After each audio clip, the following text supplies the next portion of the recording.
Bismillahirrahmanirrahim. Alhamdulillahirabbil alamin. Assalatu wassalamu ala rasulillahi ajma'in. Amma ba'd.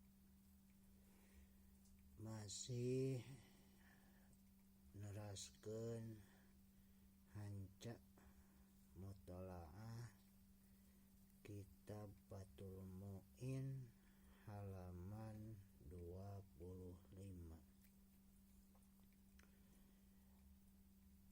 Perkawis ngawarahna budak, ngawarahna indung bapa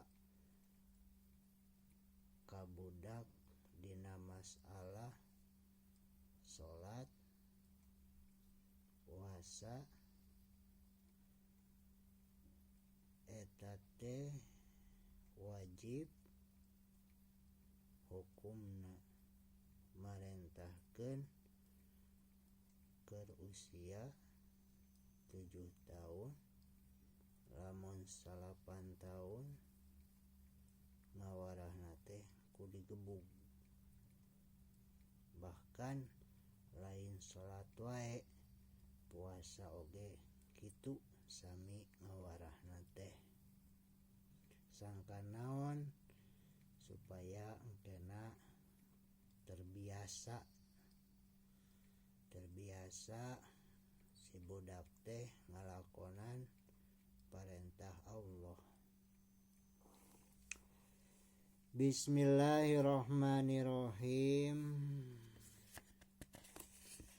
Aya deui wabahasa tah kamarinya. Wabahasa sareng ngabahasakeun saha al-Adra'i, Imam Adra'i.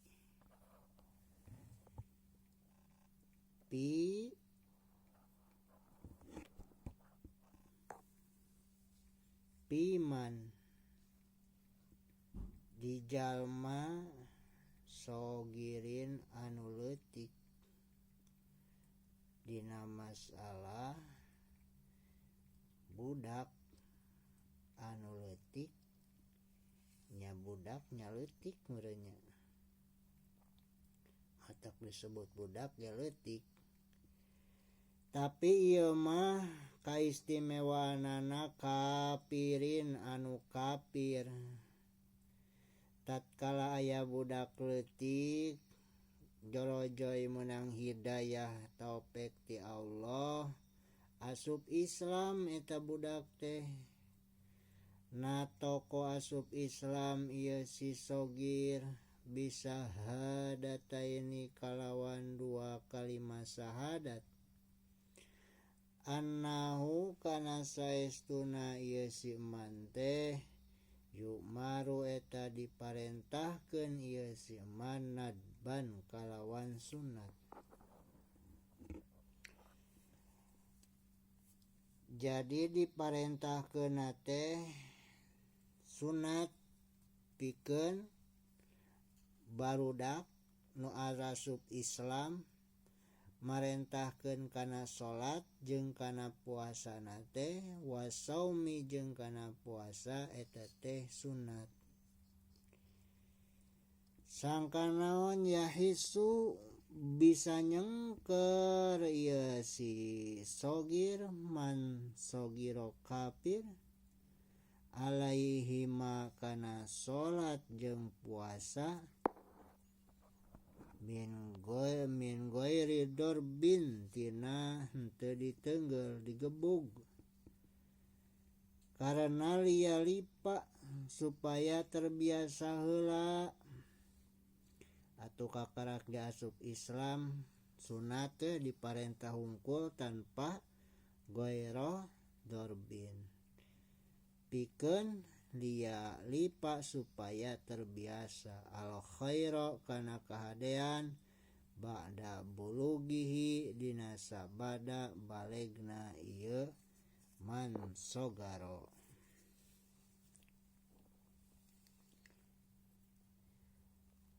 Wa in aba cenah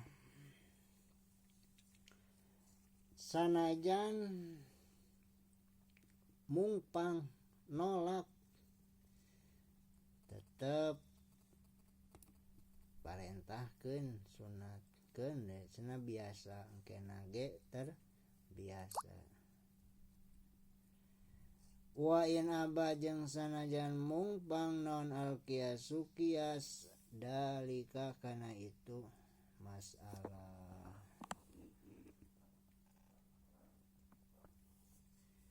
Wa in aba al qiyasu dalika sanajan ceuk qiyas mah henteu kitu cenah tetep ceuk qiyas mah saruakeun wae jeung budak leutik anu muslim. Intaha narima paragat ieu kasauran Imam Ad-Ra'i. Wa yajibu sareng wajib aidon deui alaman kajalma maro anu ngaliwat ieu si eman nahihi maro anu ngaliwat ieu si eman nahihi kana laranganana ieu si eman anil muharramati tina pirang-pirang anu diharamkeun. Wajib deui marentahkeun nyegah kana pangharaman lain ukur nitah salat tungkul tapi marentahkeun oge kawajiban anu jadi bapa kanu jadi budak teh nyaeta jang tong kitu eta teh haram misalkeun. Wa ta'limuhu jeung ngawurukanana ieu kolot ba indung bapa al wajibati kana pirang-pirang anu wajib.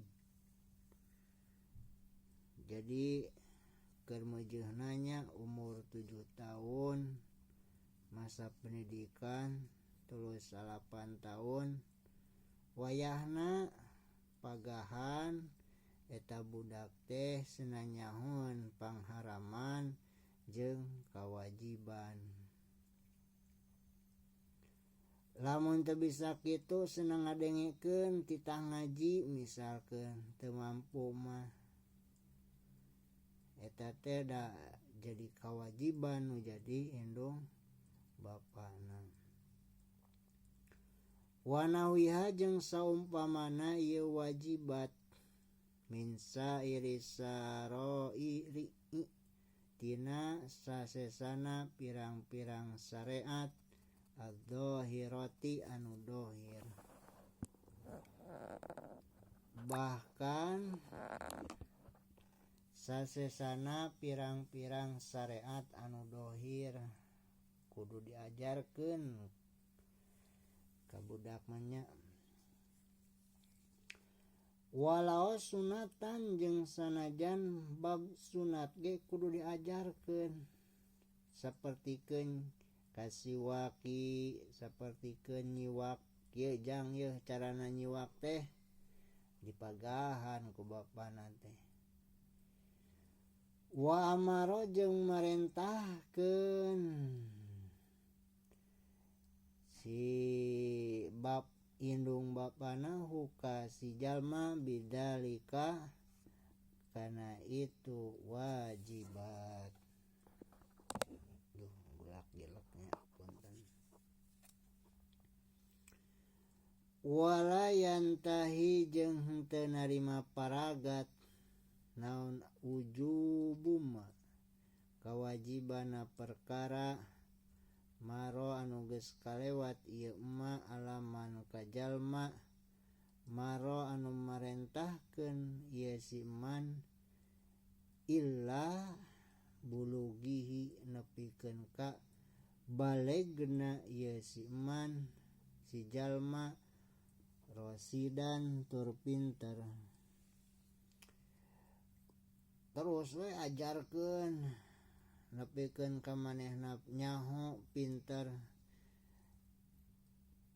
Wala yantahi teu paragat naon wujubu marentah wajibna perkara anu diparentahkeun kecuali geus tepi kana kapinteran, jadi geus paham gitu. Mun ayeuna mah geus terbiasa, da mun geus kitu mah geus we. Wa ajru ta'limihi jeung ari ganjaran ngawurukanana ieu si sobi dalika kana ieu wajibat kal Qur'ani saperti Al-Qur'an wal adabi sareng tata krama pima dina perkara lahu eta tetep kana ieu emma summa ala abihi tuluy ka bapana si sobi summa ala ummihi tuluy ka indungna si sobi. Meunang ganjaran tina ladang ngawurukan nu jadi budak ganjaranana keur bapana tuluy ka indungna. Tanbihun ari ieu eta pangeling-eling dakaro nyaritakeun saha Sum'ani Imam Sum'an bi jaujatin dina masalah awewe sogirotin anu leutik berarti ieu mah kawinna ka budak. Musonib nyeun masalah kieu teh da ari pikih mah ngalamun lamun teu mah aya salak lalaki kawin ka budak leutik, lamun aya misalkeun kumaha hukumna tah ngalao wae ai pikih mah nya. Tapi ku ngalaona kitu teu nutup kamungkinan bakal terjadi samodel kitu gitu. Talamun teu mah aya pamajikan salaki boga pamajikan leutik keneh anu data abawaeni anu ngabogaan dua indung bapa, maka anna wujubama kana saestuna kawajibana perkara maro anu maren kaliwat ieu ma alaihi maka ieu abawen pal jawaju tah ka salakina. Sok sanajan masih keneh boga indung bapa tetep kawajibana mah ka salakina. Wa qadiyatu jeung ari kakuduanana ieu emma maro ujuba darbiha eta wajib neunggeulna ka ieu jaujah. Wa qadiyatu jeung ari kakuduanana ieu ma wujuba darbiha kana wajib neunggeulna ieu ka ieu jaujah. Wa bihi jeung kana ieu wujub walau pil kabiroti jeung sanajan dina masalah pamajikan anu geus gede. Tetep borek boga pamajikan leutik atawa gede eta kawajiban pikeun salakina marentahkeun kana salat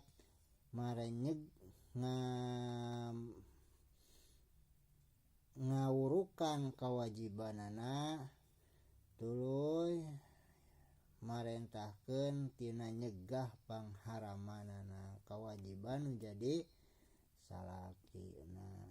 Soroha geus ngajelaskeun saha Jamalul Islami Syekh Jamalul Islam Al-Bajuri anu bangsa Bajuri.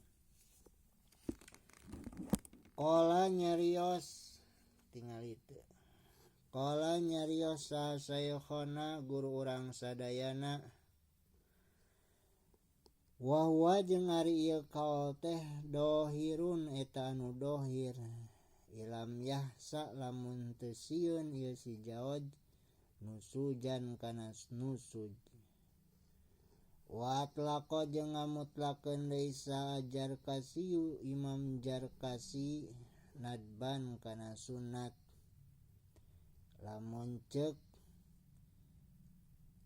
Syekh Islam Al-Bajuri mah wajib tapi lamun ceuk Imam Jarkasi mah sunat hukumna cenah. Terasna deui wa awwalu wajibin jeung ari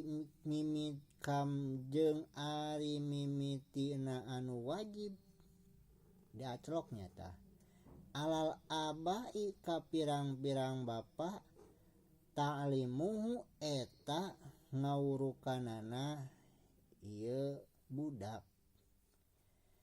Lamun nuturkeun sarah kieu wa awwalu wajibin jeung ari ngamimitiana anu wajib hatta ala amiri sahingga kana marentahkeun bis sholati kana salat kama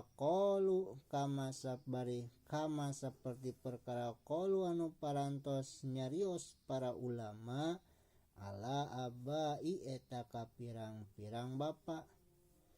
Summa alaman tuluy ka jalma maro anu ngalewat ieu siman awwalu wajibin alal abai ta'limuhu eta ngawurukanana ieu budak. Mimiti nu jadi kewajiban pikeun indung bapana lain sakudur marentahkeun tapi ngawurukanana ae al mumayyizi tegasna jalmi anu hideng. Naon sababna anna nabiyina kana saestuna nabi urang sadayana Muhammadin tegasna Kangjeng Nabi Muhammad sallallahu alaihi wasallam ba'asa eta diutus Kangjeng Nabi di Makkah di kota Mekkah wa wulida sareng dilahirkeun Kangjeng Nabi biha di Mekkah wa dupina sareng dipendem Kangjeng Nabi bil Madinati di Madinah wa mata sareng pupus Kangjeng Nabi biha di ieu Madinah. Sekedar tanbih eta nya pangeling supaya orang terang sadayananya. Paslun fi surutis shalah beres tah sapasal. Mudah-mudahan aya mangpaatna orang niatan diajar kanggo nunyariosna umumna kanggo sadayana. Wabil hidayati wat taufik. Assalamualaikum